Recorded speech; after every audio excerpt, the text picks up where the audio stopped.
안녕하세요. 요한계시록 제12강 진행하겠습니다. 지난 시간에 이어서 요한계시록 3장 이기는 자에 관련된 부분 보겠습니다. 12절 이기는 자는 내 하나님 성전의 기둥이 되게 하리니 그가 결코 다시 나가지 아니하리라. 내가 하나님의 이름과 하나님의 성 곧 하늘에서 내 하나님께로부터 내려오는 새 예루살렘의 이름과 나의 새 이름을 그의 위에 기록하리라. 귀 있는 자는 성령이 그애들에게 하시는 말씀을 들을지어다. 그래서 여기서 이제는 하나님의 성전의 기둥이 되게 한다는 표현이 있었습니다.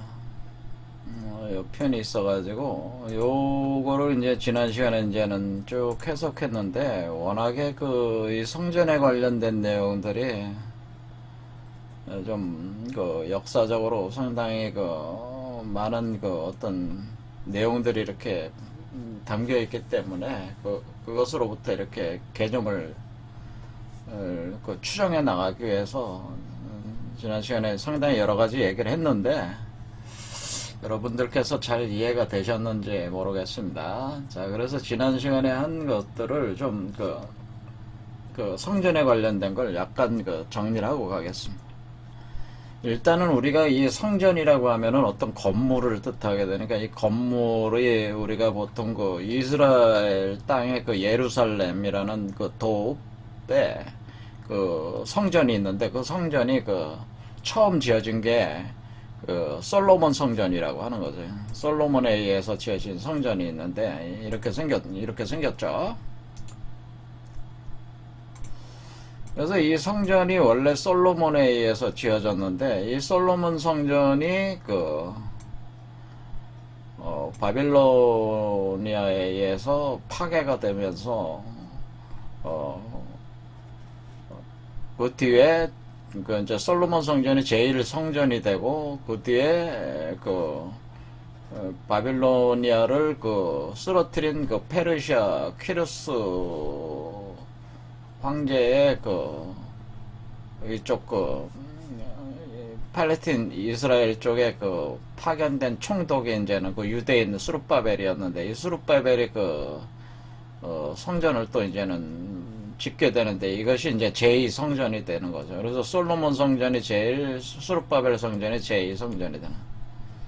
그리고 나서 수룹바벨 성전이 많이 손상이 돼가지고 로마가 다시 이 지역에 패권을 차지했을 때 헤롯이 성전을 증축을 하게 됐다라고 하는. 그런데 이것은 제3성전이라고 하지 않고 그냥 이거 증축했기 때문에 그냥 헤롯 성전이라고 한다.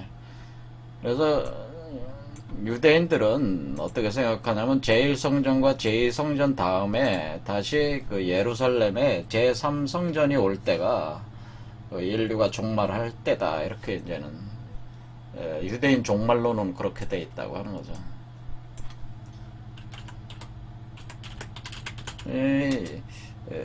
예루살렘에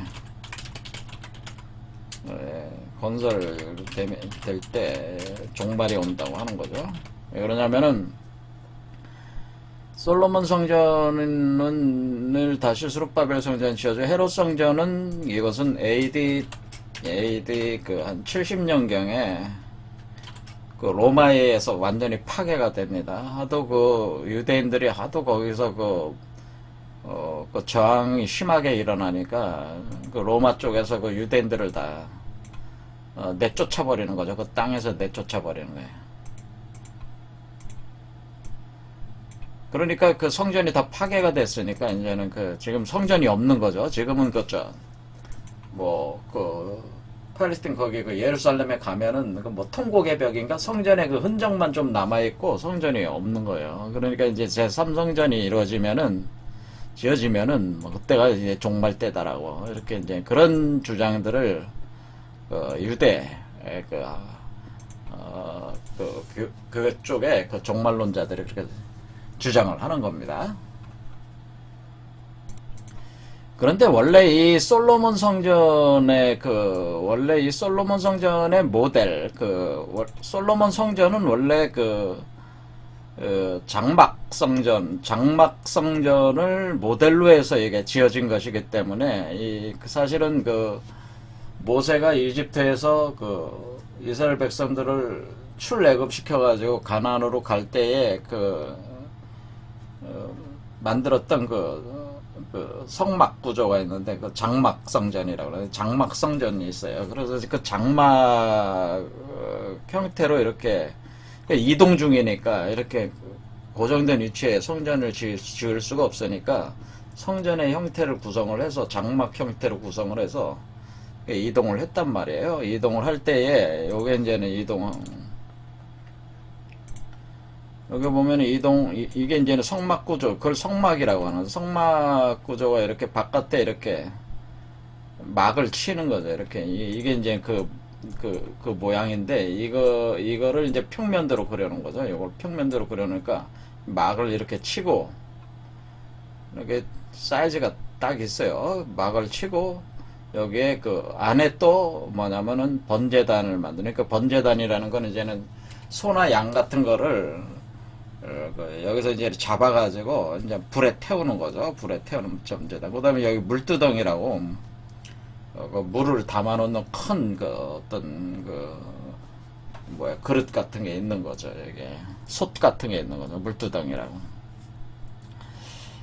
그리고 여기에 또 이렇게 들어가면은 또 이제, 그러니까 여기가 이쪽에 출입문이에요. 이쪽에서 이렇게 출입문에 들어가면 번제단 있고 물두덩이 있고, 또 가면은 여기에 또 막으로 이렇게 친 거죠. 그러니까 이거죠. 요 막으로 친 건 요거가 좀 요거로 확대해 놓은 겁니다. 확대해 놓은 게 또 요 막으로 이렇게 덮인 거죠. 이렇게 덮여가지고, 그래서 이렇게 들어가면 여기에 또 문이 있다는. 그러니까 요게 보면은 여기 번제단 있잖아요. 번제단 있고, 여기 소양 같은 게 있잖아요. 그 다음에 물두덩이 있고, 그 다음에 여기 문으로 딱 들어가면은 성소라는 게 있어. 성소가 있고, 성소 안에는 금촛대하고 떡상이 있다는 거죠. 그리고 그 앞에 금향단이 있대. 이런 구조죠. 금향단, 떡상. 이거는 이제는 떡 올려놓은 거고, 여기는 촛대가 있는 거죠. 이렇게. 금촛대가. 그 다음에 그 뒤로 또 이렇게 딱 들어가면은 여기 장막, 이렇게 또 이제 천으로 막아놓은 여기를 들어가면은 요 안에가 지성소라고 하는 거죠. 그러니까 성소와 지성소가 있고, 여기에 바로 언약의 궤가 있어가지고, 이 언약의 궤가 바로 지성소라 있는 것인데, 그러니까 하나님과 만나는 장소가 이 지성소가 해당이 되는 겁니다.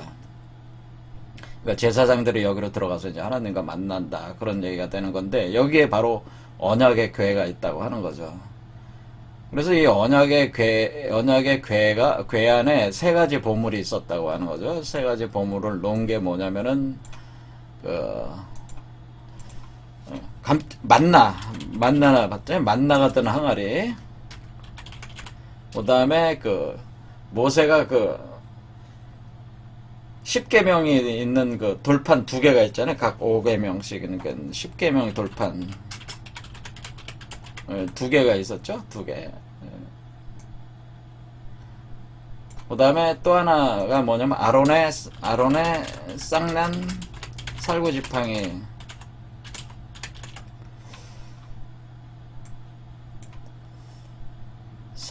쌍나서 꽃이 핀, 그런 쌍나서 꽃이 피는 살구지팡이를 여기다는. 그러니까 아론의 지팡이가 여기에 있는 거죠.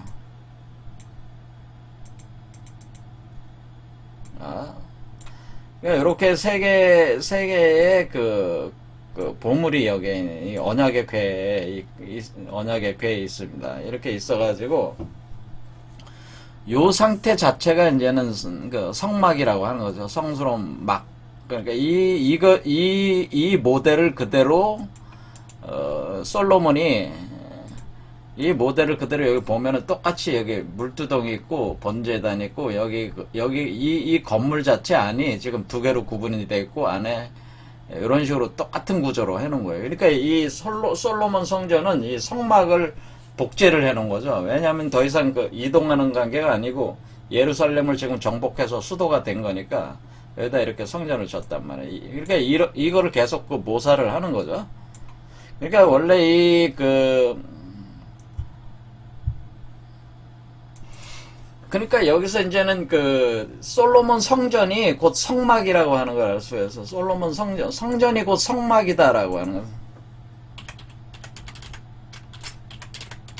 성전 그러니까 여기 빌라델비아 교회에서 얘기하는 그 성전이라고 하는 성전이 이게 곧 성막이다라고 하는 거. 성막을 뜻하는 것이다라고 하는 거.